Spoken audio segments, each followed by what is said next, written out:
So Tom is a mechanical engineer whose research takes place in the broad field of robotics, but when you begin to become more specific about what he actually does, he works on wearable devices. He works in the, if you will, subdiscipline of wearable robotics. And these are robots, devices, that might be aimed at enhancing the performance of an abled individual or rehabilitating or in some way other assisting somebody who's not fully able. That's where he has spent his career and really made tremendous impact. When he designs his technology in his research, it's to solve a practical problem. And so he's been profiled in many different ways, in many different videos and on the news. One that received a lot of attention was called the jetpack. And basically it was a device that when you wear it, it enables you to run faster.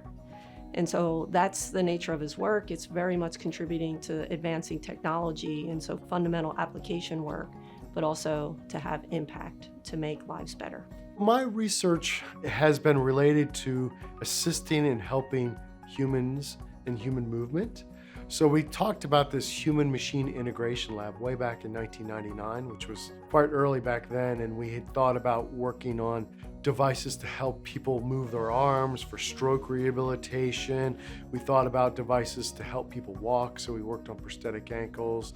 And then lately we've worked on exoskeletons to help in industry. The big start was working on prosthetic ankles for the military amputee research program, and we were designing systems to really help soldiers returning from the Iraq War. And we really were making a difference in designing systems that really helped people walk again and walk effortlessly. I think a driving force in the research has really been working with great students on trying to understand and assist humans in this human-machine integration laboratory. I think the most rewarding part about working with students is trying to see where they are and then see the potential and see where they can go.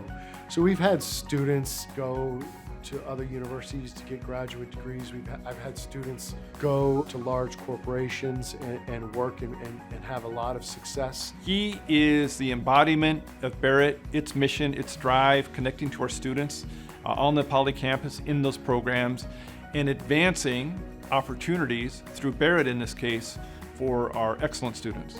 He was one of the founding faculty of the BSE Engineering Robotics program on the Poly campus. He was one of the faculty that helped design that program, and he has continued to teach in that program ever since it started with just a handful of students. We've really grown robotics here at Arizona State University, first starting off in the Tempe campus, but then moving to the Polytechnic campus, helping to start an engineering program, a hands-on project-based focused program. And then we started an undergraduate robotics concentration. And then we since have started a very large master's in robotics, which links 4 or 5 different schools in the Fulton Schools of Engineering. So Tom is completely vested in the success of our students and programs. He understands the mission. He's completely passionate about whatever he's going to tackle, whether it's a new class or a research initiative or some other outreach activity. He has been steadfast in his focus on students and their success. I'm a better faculty member, I'm a better leader, I'm a better person for knowing Tom and everything that he has done to help me and to help our students.